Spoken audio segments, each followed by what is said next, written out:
Hello everyone, welcome to learning path YouTube channel. मैंने इस channel में सीटेट्स का कंप्लीट कोर्स स्टार्ट किया है, जिसमें मैं सीडीपी, हिंदी, इंग्लिश, मैथ सब कुछ कवर कराऊंगी। सीडीपी के हमारे जो लेक्चर कंप्लीट हो गए हैं, उसमें growth and development and intelligence complete हो गया है विद एमसीक्यू। एंड आज हम करने वाले हैं क्रिएटिविटी, जिसे बोलते हैं सृजनात्मकता। आज हम क्रिएटिविटी करेंगे, टॉपिक विद डिटेल करेंगे एंड लास्ट में एमसीक्यू भी करेंगे। एंड आप लोग प्लीज़ चैनल को लाइक एंड सब्सक्राइब कीजिएगा। एंड मेरा टारगेट है कि इस मंथ में मेरे 100 सब्सक्राइबर्स कंप्लीट हो जाएं। ये मेरा न्यू चैनल है एंड प्लीज़ आप लोग चैनल को लाइक एंड सब्सक्राइब करिएगा। एंड आप लोग सब्सक्राइब करने के बाद कभी भी रिग्रेट फील नहीं करेंगे, क्योंकि मैं अपने कंटेंट से कभी भी आप लोगों को डिसअपॉइंट नहीं करूँगी। ओके, सो प्लीज़ चैनल को सब्सक्राइब करिएगा। एंड अब हम देखते हैं सृजनात्मकता। एंड प्रीवियस लेक्चर में जो इंटेलिजेंस टॉपिक हुआ था, उसके 2 एमसीक्यू थे जो मैंने बोला था नेक्स्ट लेक्चर में आंसर के लिए। सो आज उसे भी कवर करेंगे लास्ट में। ओके, सो प्लीज़ लास्ट तक बने रहिए।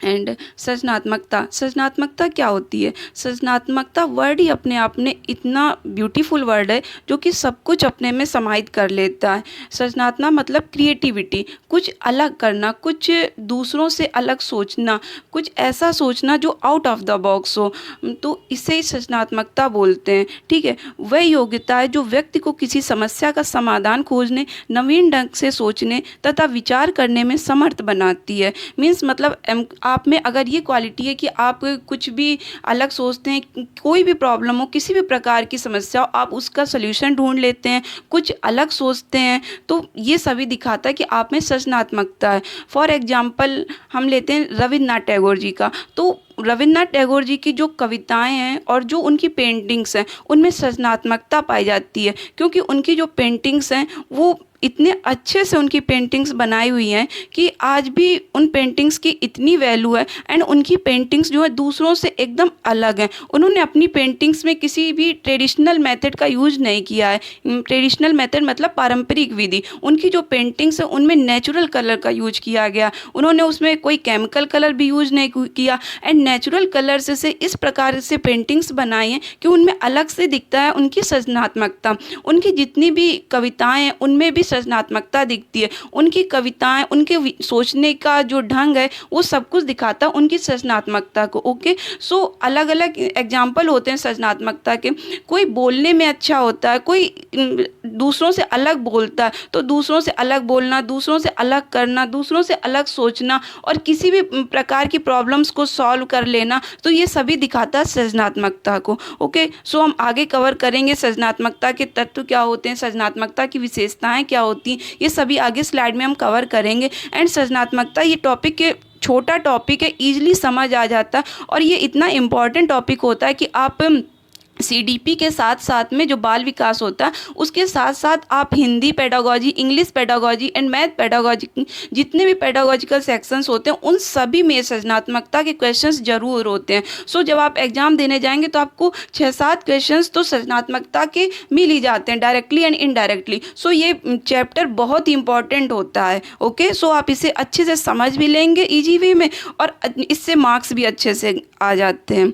ओके, सो अब देखते हैं संसार के समस्त मनुष्यों में सृजनात्मकता पाई जाती। किसी व्यक्ति में अधिक मात्रा में पाई जाती, किसी व्यक्ति में कम मात्रा में पाई जाती है। कई बार होता है लोगों में कम मात्रा में सृजनात्मकता पाई जाती है, लेकिन वो ब्रेन स्टॉर्मिंग करके, हार्ड वर्क करके एंड प्रैक्टिस करके उस सृजनात्मकता को और अधिक विकसित कर लेते हैं। ओके, एंड ये ब्रेन स्टॉर्मिंग जो वर्ड है, जिसे मस्तिष्क उद्वेलन बोलते हैं, ये हम आगे की स्लाइड में कवर करेंगे। ओके, एंड नेक्स्ट देखते हैं स्लाइड। सृजनात्मकता के तत्व, एलिमेंट्स ऑफ क्रिएटिविटी। तो जो सृजनात्मकता होती है इनके 4 तत्व होते हैं। तो ये डायरेक्ट भी एग्जाम में आ जाते हैं कि सृजनात्मकता के कितने तत्व होते हैं, 4 तत्व होते हैं। आपके क्वेश्चंस में आ जाएंगे कि कौन कौन से तत्व होते हैं, निम्न में से कौन सा तत्व है जो सृजनात्मकता में नहीं आता है। तो इस प्रकार से क्वेश्चन आ जाता है। ठीक है, तो सृजनात्मकता के तत्व होते हैं प्रवाह मीन्स फ्लुएंसी, विस्तारण मीन्स इलाबोरेशन, मौलिकता मीन्स ओरिजिनलिटी, लचीलापन मीन्स फ्लेक्सिबिलिटी। इसकी ट्रिक है इफो मतलब ई से इलाबोरेशन, एफ से फ्लुएंसी, एफ से फ्लेक्सिबिलिटी एंड ओ से ओरिजिनलिटी। अगर आप डायरेक्ट याद कर लें तो बहुत अच्छी बात है, वरना आप ये ट्रिक से भी याद कर सकते हैं।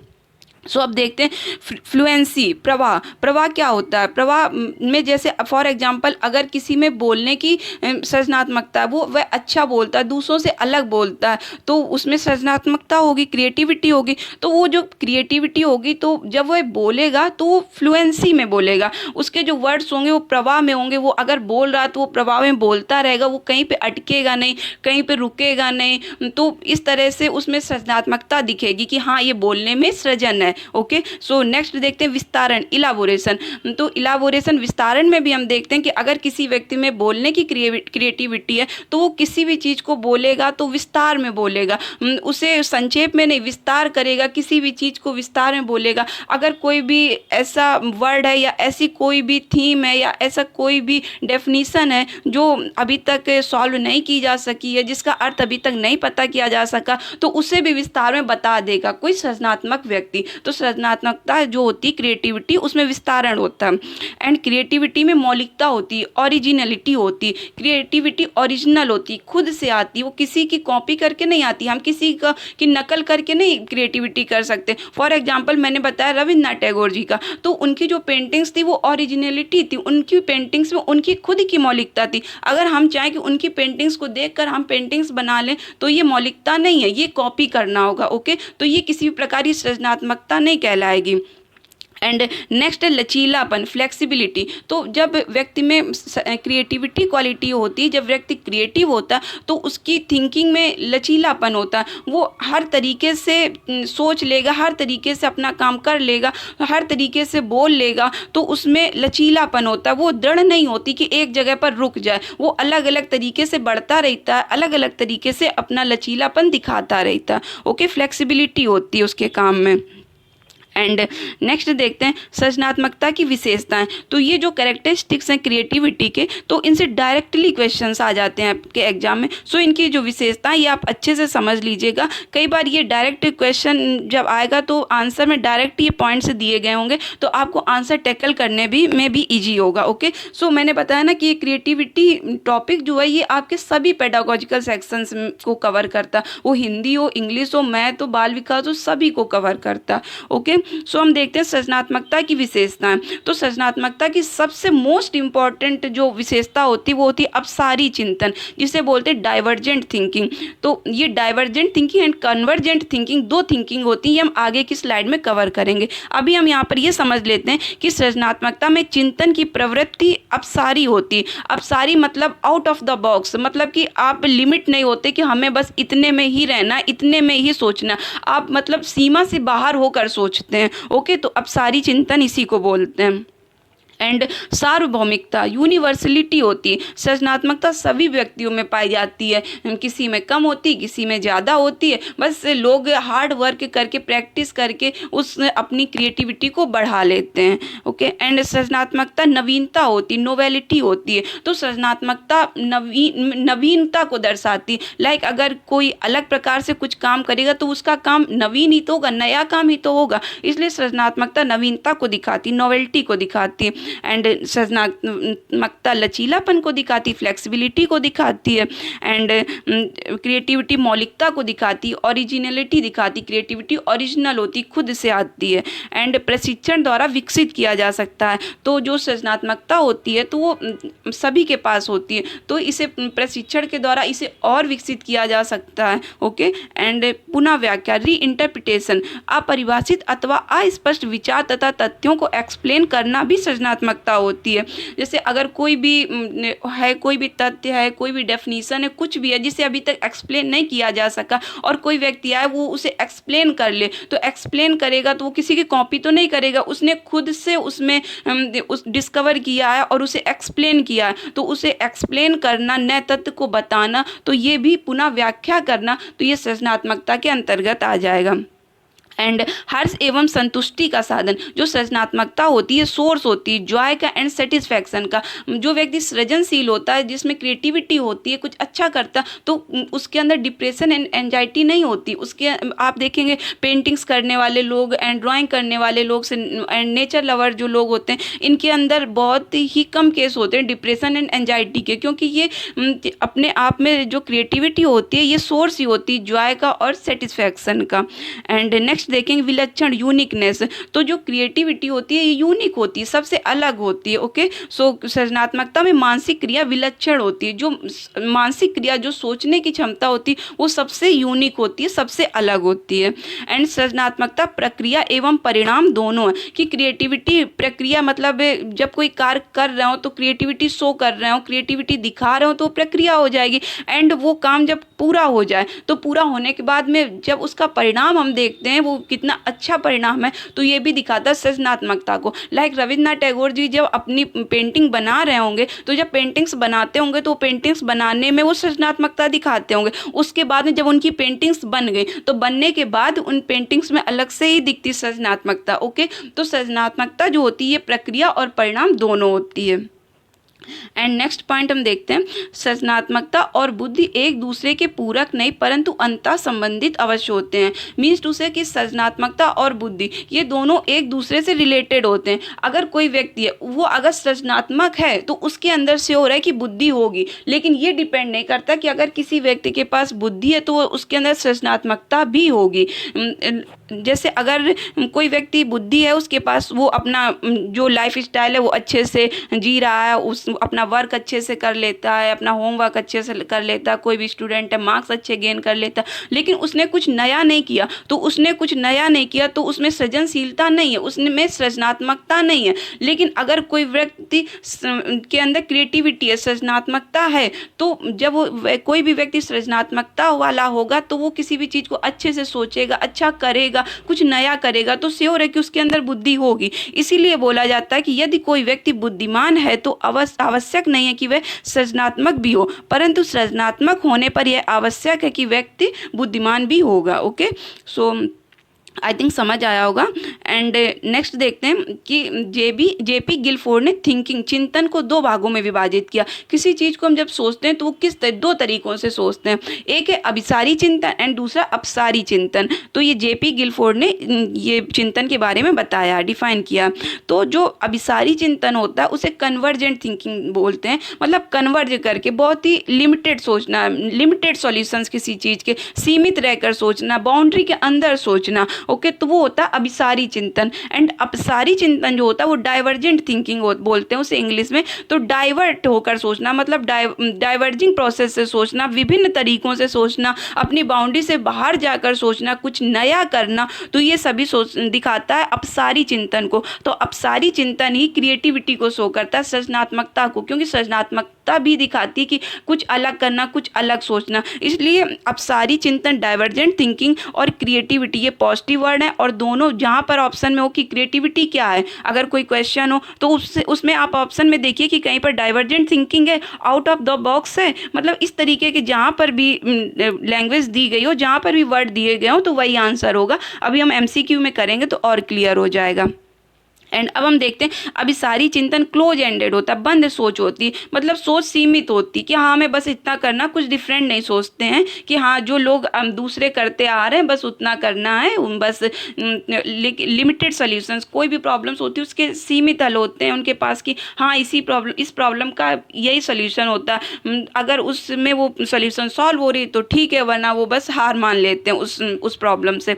लेकिन जो अपसारी चिंतन वाले होते हैं लोग, वो ओपन एंडेड होते हैं, मुक्त सोच वाले होते हैं, उनकी सोच को डिफाइन कर ही नहीं सकते, वो इतना अलग हटकर सोचते हैं, कुछ अलग करते हैं, वो किसी बाउंड्री के अंदर नहीं रहते हैं। उनके जो प्रॉब्लम्स होते हैं वो मल्टीपल सॉल्यूशंस बता देंगे, प्रॉब्लम्स के अलग अलग तरीके बता देंगे सॉल्व करने के। ओके, सो अपसारी चिंतन ये होता है जिसे बोलते हैं डाइवर्जेंट थिंकिंग। अब हम देखेंगे सृजनात्मकता उत्पन्न करने के तरीके। तो बताया ना कि सृजनात्मकता जो होती है उसे हम प्रैक्टिस करके बढ़ा सकते हैं, कई तरीके जिसके द्वारा हम सृजनात्मकता को और अधिक विकसित कर सकते हैं। तो फर्स्ट पॉइंट पर देखते हैं मस्तिष्क उद्वेलन, ब्रेन स्टॉर्मिंग। तो ये जो सृजनात्मकता की जितनी भी विशेषताएं हैं, जितने भी तरीके हैं, सभी पॉजिटिव वर्ड्स हैं। ये आपके क्वेश्चंस में पेडागोजिकल सेक्शन में, वो कोई भी पेडागोजिकल सेक्शन हो, बाल विकास का हो, हिंदी का हो, इंग्लिश का हो, मैथ का हो, जहाँ भी ये सृजनात्मकता की विशेषता वाले पॉइंट और सृजनात्मकता उत्पन्न करने के तरीके वाले पॉइंट कहीं भी दिख जाए तो वो आपका आंसर सही होगा। ओके, एंड अभी हम एमसीक्यू करेंगे तो समझ आ जाएगा। एंड सृजनात्मकता उत्पन्न करने के तरीके में देखेंगे, पहला ब्रेनस्टॉर्मिंग, मस्तिष्क उद्वेलन। तो ब्रेनस्टॉर्मिंग मतलब इस तरीके से सोचना, इस तरीके से काम करना जो डाइवर्जेंट थिंकिंग में, अलग अलग तरीके से सोचना जिससे मस्तिष्क जो उसमें उद्वेलन हो, मतलब मस्तिष्क में स्टॉर्मिंग हो, मस्तिष्क ज़्यादा से ज़्यादा सोचे, मस्तिष्क ज़्यादा से ज़्यादा काम करे, तो इसी को बोलते हैं मस्तिष्क उद्वेलन। बच्चे को इस प्रकार के प्रश्न देना कि बच्चे उसके बहुत से आंसर सर्च करें, आंसर सोचें, कोई किसी भी प्रकार का इस प्रकार का कोई गेम देना कि इस जिसमें वो अपना दिमाग लगाए और अच्छा सोचे। तो इस तरीके की एक्टिविटी कराना जो जिससे ब्रेन डेवलप्ड हो, तो इस तरीके के मेथड से हम क्रिएटिविटी डेवलप कर सकते हैं। एंड नेक्स्ट है समस्या समाधान विधि, प्रॉब्लम सॉल्विंग मेथड। तो किसी भी प्रॉब्लम को सॉल्व कराना, स्टूडेंट्स हैं क्लास में तो उन्हें कोई भी प्रॉब्लम दे देना और फिर उनसे बोलना कि आप इसे किस तरीके से प्रॉब्लम को सॉल्व कर सकते हैं, इसके कितने मेथड्स हो सकते हैं, सभी को अलग अलग मेथड्स बताने। तो इस प्रकार से आप समस्या समाधान विधि से भी उसमें सृजनात्मकता को विकसित कर सकते हैं। खेल विधि से इस प्रकार के खेल का आयोजन करना जिससे वो आउट ऑफ द बॉक्स जाकर सोचें, कुछ अच्छा करने की सोचें, तो इस प्रकार की खेल विधि का करना। इसके बाद में प्रश्नोत्तरी क्विज, बच्चों से इस प्रकार के प्रश्न करना जिससे वो कुछ अलग सोचें, उनसे अलग अलग क्वेश्चंस करना, फिर उनसे बोलना कि इसके और कितने आंसर हो सकते हैं, इसके अलावा इसके क्या आंसर हो सकते हैं, तो बच्चे उसके अलावा और आंसर सोचेंगे। तो जब इस तरीके से सोचेंगे तो उनमें रचनात्मकता उत्पन्न होगी। ओके, एंड अब हम देखते हैं सृजनात्मकता के क्वेश्चन। एंड जो कल हमारा लेक्चर था बुद्धि इंटेलिजेंस, उसके 2 क्वेश्चंस थे जो मैंने बोला था कि नेक्स्ट लेक्चर में बताऊंगी, वो भी आगे स्लाइड में। ओके, सो बने रहना। सृजनात्मकता में शामिल है, तो मैंने बताया कि सृजनात्मकता में सबसे पहले आप देखिए डाइवर्जेंट थिंकिंग जहाँ दिया गया हो, जहाँ पर आउट ऑफ द बॉक्स जैसे वर्ड्स दिए गए हों, ब्रेन स्टॉर्मिंग्स जैसे वर्ड्स दिए गए हों, तो उस वही आंसर आपका सही होगा। ओके, तो सृजनात्मकता में शामिल है दूसरों का अनुकरण और नकल करने की योग्यता, अपसारी चिंतन डाइवर्जेंट करने की योग्यता, लंबे अनुच्छेदों और अंकों को क्रमवार याद करने की योग्यता, अभिसारी चिंतन की योग्यता। तो अब देखें दूसरों का अनुकरण और नकल करने की योग्यता, दूसरों की कॉपी कर रहे हैं तो दूसरों की कॉपी करना कोई सृजनात्मकता होती ही नहीं, सृजनात्मकता तो खुद से आती है, ओरिजिनल होती है। सो ये ऑप्शन ए गलत हो जाएगा। अपसारी चिंतन डाइवर्जेंट थिंकिंग, तो डाइवर्जेंट थिंकिंग मैंने बताया कि अलग अलग दिशाओं में जाकर सोचना, डाइवर्ट होकर सोचना, तो ऑप्शन भी आपका सही हो जाएगा। एंड सी ऑप्शन देखते हैं लंबे अनुच्छेदों और अंकों को क्रमवार याद करने की योग्यता। तो अगर आप कोई भी आर्टिकल है या कुछ भी आप उसे याद कर रहे हैं, रोड लर्निंग पर फोकस कर रहे हैं, तो वो आंसर नहीं सही होगा क्योंकि आप उसमें कुछ सृजनात्मकता दिखाई नहीं रहे किसी चीज़ को याद करने में। सृजनात्मकता तो कुछ नया करती है। ओके, एंड जहाँ पर याद करने की बात की जाए ना, तो पेडागोजिकल सेक्शन कोई भी हो, हिंदी, इंग्लिश, मैथ, सीडीपी कुछ भी हो, याद करना अगर है तो वो गलत है, नेगेटिव वर्ड है। आगे के किसी लेक्चर में हम positive word and negative word भी कवर करा देंगे जिससे आपके आंसर टैकल करने में बहुत ईजी रहता है। तो ये याद करना नेगेटिव वर्ड है, तो ये ऑप्शन गलत है। एंड अभिसारी चिंतन कन्वर्जेंट थिंकिंग, कन्वर्ज हो करके सोचना, मतलब बहुत ही सीमित सोचना, तो सीमित सोचना सृजनात्मकता नहीं शो करता है, तो डी ऑप्शन भी गलत, आपका बी ऑप्शन सही है। ओके, एंड अब नेक्स्ट क्वेश्चन देखते हैं। किसी सृजनशील बच्चे में विशेषता होती है, तो सृजनशील बच्चा होगा तो उसमें विशेषता क्या होती है? समस्या समाधान के प्रति दृढ़ोपागम, रटकर याद करने की योग्यता, दिए गए नियमों और मानकों के प्रति समनुरूपता, एंड मौलिक विचार और अभिव्यक्ति। तो इसमें इसका आंसर क्या होगा हम आपको कल के लेक्चर में बताएंगे, आप लोग इसका कमेंट बॉक्स में आंसर करिएगा। ओके, एंड नेक्स्ट देखते हैं क्वेश्चंस। निम्न में कौन सा सृजनात्मकता से संबंधित है? तो सृजनात्मकता से क्या संबंधित है? अपसारी चिंतन या अभिसारी चिंतन? तो सृजनात्मकता क्या दिखाती है? अपसारी चिंतन, divergent thinking. So option A correct है। एंड नेक्स्ट देखते हैं सृजनात्मकता क्या है? तो बुद्धि का एक प्रकार जो उन कौशलों से संबंधित है जो संचित किए गए ज्ञान और अनुभव पर निर्भर होते हैं। एंड बी ऑप्शन बुद्धि का एक प्रकार जो संसाधन की गति को शामिल करते हुए सूचना प्रक्रमण कौशलों पर अत्यधिक निर्भर होते हैं। एंड सी ऑप्शन समस्याओं के मौलिक और अपसारी समाधानों को पहचानने अथवा तैयार करने की योग्यता होती है। एंड डी ऑप्शन सृजनात्मकता 200 से ऊपर बुद्धि लब्ध से सर्वाधिक बेहतर ढंग से प्रभावित होती है। तो हम देखते हैं यहाँ पर सी ऑप्शन में समस्याओं के मौलिकता दिखा रहा है और अपसारी समाधान डाइवर्जेंट थिंकिंग को पहचाने अथवा तैयार करने की योग्यता, तो ऑप्शन सी सही हो जाएगा। इसमें वर्ड आपको मौलिक भी दिख रहा है, अपसारी समाधान भी दिख रहा है, तो ये ऑप्शन सी सही हो जाएगा। एंड अब नेक्स्ट क्वेश्चन देखते हैं। शिक्षक बच्चों को सृजनात्मक विचारों के लिए प्रोत्साहित कर सकता है। उन्हें बहुविकल्पी प्रश्न देकर, उन्हें समस्या समाधान हेतु विभिन्न तरीकों से सोचने के लिए कहकर। एंड तो इसमें हम देखते हैं कि उन्हें बहुविकल्पी प्रश्न, मतलब कोई क्वेश्चन है, आप 4 आंसर दे दिए ABCD, अब बताना है कि इसमें कौन सा ऑप्शन सही होगा। तो बच्चे उसे ऐसे भी बता देंगे, कोई बोलेगा A, कोई B, C, D, तो इसमें कुछ अलग तो सोचा ही नहीं बच्चे ने। लेकिन अगर इसमें देखिए उन्हें समस्या समाधान है तो विभिन्न तरीकों से सोचने के लिए कहकर, बच्चों को सोचना कि अलग अलग तरीकों से आप सोचिए। तो जब आप अलग अलग तरीके से बच्चे सोचेंगे तो उसमें सृजनात्मकता, क्रिएटिविटी डेवलप होगी। तो ऑप्शन भी सही हो जाएगा। एंड किस प्रकार से एक अध्यापिका बच्चों को बेहतर समस्या समाधान करने में सहायता कर सकती है। तो बच्चों को विविध प्रकार की समस्याओं के समाधान करने के मौके देना तथा उनके हल करते समय योगदान देना, बच्चों को पाठ्य पुस्तक में समस्याओं का उत्तर देखने के लिए प्रोत्साहित करना, विद्यार्थियों के सामने प्रस्तुत सभी समस्याओं के समाधान उपलब्ध कराना, समस्याओं का समाधान करने के लिए वस्तु रूप में पुरस्कार देना।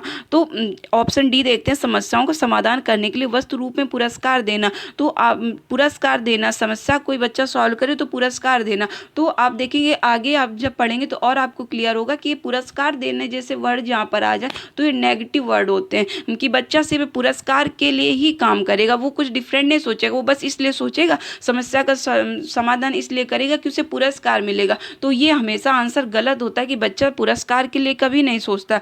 सो ऑप्शन डी गलत। एंड विद्यार्थियों के सामने प्रस्तुत सभी समस्याओं के समाधान उपलब्ध कराना, तो जितनी भी समस्या उनके सभी समाधान आपने विद्यार्थियों के सामने प्रस्तुत कर दिए तो उसमें वो कुछ नया सोचेगा ही नहीं, उसमें क्रिएटिविटी डेवलप ही नहीं होगी। सो सी ऑप्शन गलत।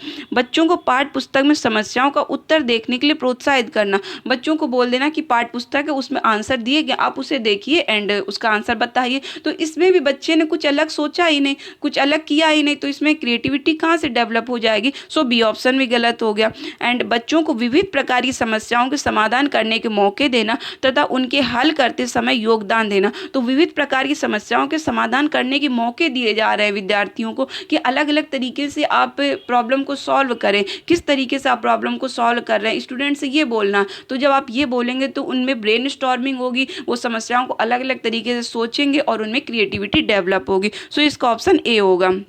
हमने जो इससे पहले क्वेश्चन देखा था तो इसमें देखा था सृजनात्मकता विचारों के लिए प्रोत्साहित कर सकता है। तो हमेशा याद रखना कि जहाँ पर बहुविकल्पी प्रश्न जैसा हो ऑप्शन में तो हमेशा वो सृजनात्मकता नहीं होता, वो हमेशा दिखाता अभिसारी चिंतन को। वो बहुविकल्पी प्रश्न क्रिएटिविटी को नहीं दिखाता है। जो बहुविकल्पी से अलग प्रश्न जो होते हैं, जो समस्या समाधान से रिलेटेड प्रश्न होते हैं, वो क्रिएटिविटी को दिखाता है। सो हमेशा याद रखना कि जो बहुविकल्पी प्रश्न होते हैं वो क्रिएटिविटी शो नहीं करते हैं। एंड नेक्स्ट क्वेश्चन देखते हैं। ये हमारे क्वेश्चन प्रीवियस लेक्चर के बुद्धि जो चैप्टर कराया था उसके हैं। देखते हैं हॉवर्ड गार्डनर का बुद्धि का सिद्धांत किस पर बल देता है। तो हमने बताया था कि हॉवर्ड गार्डनर ने अलग अलग बहुबुद्धि सिद्धांत दिए हैं, मल्टीपल इंटेलिजेंस थ्योरी अलग अलग दी हैं। तो उनके अलग अलग सिद्धांत है जो हमने पीछे कवर किया था प्रीवियस लेक्चर में। सो शिक्षार्थियों में अनुबंधित कौशलों को, बी सामान्य बुद्धि को, सी विद्यालय में आवश्यक समान योग्यता को, एंड डी प्रत्येक व्यक्ति की विलक्षण योग्यताओं को। तो हॉवर्ड गार्डनर ने अलग अलग इंटेलिजेंस बताए थे। उन्होंने verbal linguistic intelligence and musical intelligence अलग अलग के बुद्धि की बात की थी। सो यहाँ पर प्रत्येक व्यक्ति की विलक्षण योग्यताओं को बताया था। सो आंसर डी करेक्ट होगा। नेक्स्ट देखते हैं गार्डनर के बहुबुद्धि सिद्धांत के अनुसार वह कारक जो व्यक्ति के आत्मबोध हेतु सर्वाधिक योगदान देता है। तो आत्मबोध मतलब अपने बारे में जानना, खुद के बारे में जानना। तो हमने बताया था खुद के बारे में जानना, तो ये किस में आता है, खुद के बारे में जानना, खुद से इंटरेक्ट होना, ये सभी इंट्रा पर्सनल इंटेलिजेंस में आता है, जिसे अंतर्वैयक्तिक बोलते हैं। सो इसका ऑप्शन डी सही हो जाएगा, करेक्ट है। ओके, सो अब हमारा यहाँ से कंप्लीट होता है। सो आप जो आज का क्वेश्चन है वो आप नीचे कमेंट करिएगा एंड प्लीज़ चैनल को लाइक करिए, सब्सक्राइब करिए एंड शेयर करिए ताकि मेरे इस मंथ में 100 सब्सक्राइबर्स कंप्लीट हो जाएं और आपको अच्छा कंटेंट मैं देती रहूं। एंड मैं आने वाले समय में आपको CDP के साथ साथ हिंदी, इंग्लिश, मैथ आपके एग्ज़ाम से पहले सब कुछ कवर करा दूँगी। साथ में मैं BPSC एग्ज़ाम के लिए भी कवर कराऊँगी, UP टेट के लिए भी कराऊँगी, सब के लिए कराऊँगी। ओके, सो प्लीज़ सब्सक्राइब करिएगा एंड थैंक्स फॉर वॉचिंग।